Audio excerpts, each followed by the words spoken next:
My name is Pandit Dasa, and I lived as a monk in New York City for 15 years. I was a monk on the Lower East Side of New York City. No. Yes, so I was never Wow. living in a cave in India or something. Now I'm no longer a monk.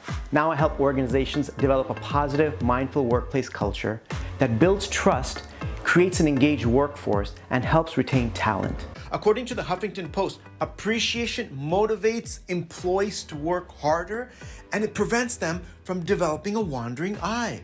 You know, they're not on LinkedIn posting their resume because that can happen very, very quickly. You know, what to speak of in a workplace environment?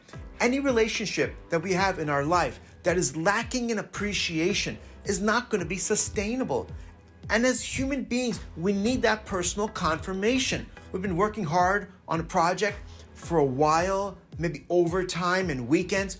We need to hear that appreciation. A paycheck is good, but it's not good enough. As human beings, we need that personal connection, that you recognize what I've done and vice versa. We also need to be aware and conscious that I need to appreciate all of my colleagues for what they're doing, because success is never just a one-person story. There's always many people involved in the success of a team or organization. The culture of a company starts with the leadership. It's crucial that leaders are leading by example, that they're doing the things that they're asking their employees to do.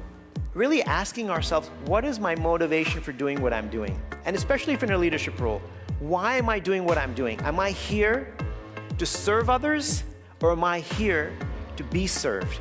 Am I here just to control everyone so that everybody can serve me? Or am I really here to bring the best out of everyone? And one key component of mindful leadership is really leading by example.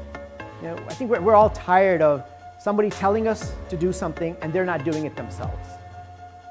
Saying one thing and doing another. And it's so important, especially if those who are in leadership positions, to really lead by example. You know, you gotta walk the talk. That culture of appreciation, it's not just appreciation from top down. We're talking about across the board. Creating a culture within an organization where people are learning to appreciate others and we're not threatened by other people's success. Employees that are happy at work are more loyal and productive, because when there's trust, there's greater collaboration, and that leads to organizational growth. We don't have to just be the best one.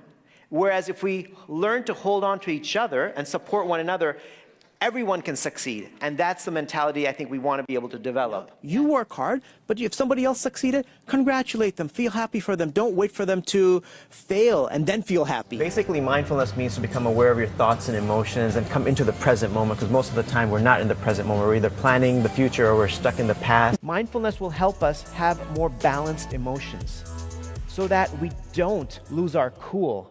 Especially in a workplace environment, working in teams, lose your cool and it can really mess things up. It can really hurt relationships. So it allows us to remain emotionally balanced, more calm, more cool during difficult situations. Try not to correct people publicly. If you're in a leadership role, very important. Don't embarrass people. If we do, that is just like horrible, horrible, horrible. Creating a toxic environment, because when they're embarrassed, guess what? They're going to talk to their colleagues about it. No one can hold in happiness and no one can hold in distress.